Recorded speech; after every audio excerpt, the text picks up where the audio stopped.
Rrëshqitja masive e dheut në fshatin Spathar të Bashkisë Librazhdit ka shkaktuar dëme të konsiderueshme në 7 banesa të zonës, ndërkohë që 3 prej të cilave janë thuajse të pabanueshme. Banorët shprehen se prej gati 4 ditësh jetojnë në qiell të hapur dhe me frikë, ndërkohë që nga shteti kërkojnë kompensim të banesave të tyre. Një javë kemi që flem në përlagje.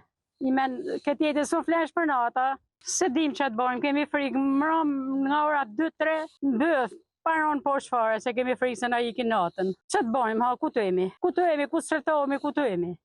Situata është shumë e vështirë, përsa e shikoni e vetë ju, gjenin shpis të vendi këtej, sa vjen e vështirësohet. Ne nuk rrim dot, ne kemi javë që rrim për jashtë.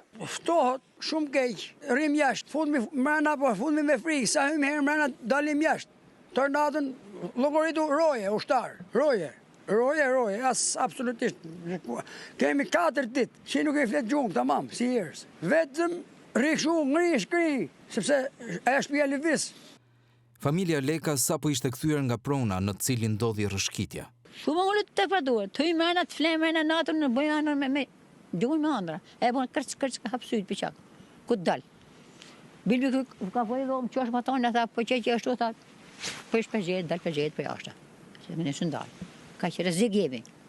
Përveç matjeve, autoritetet u sugjeruan familjarëve të shkojnë në një shtëpi me qera, por mungesa e të ardhurave dhe baktia nuk ua mundsojnë këtë hap.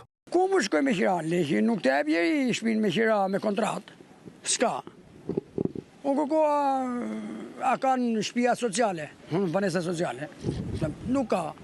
Ne nuk tim nga të shkojmë, ne bakti s'kemi ku e qojmë, lopës s'kemi ku e qojmë. Unë du ndim nga bashkia, nga qeveria, që mund bëjmë.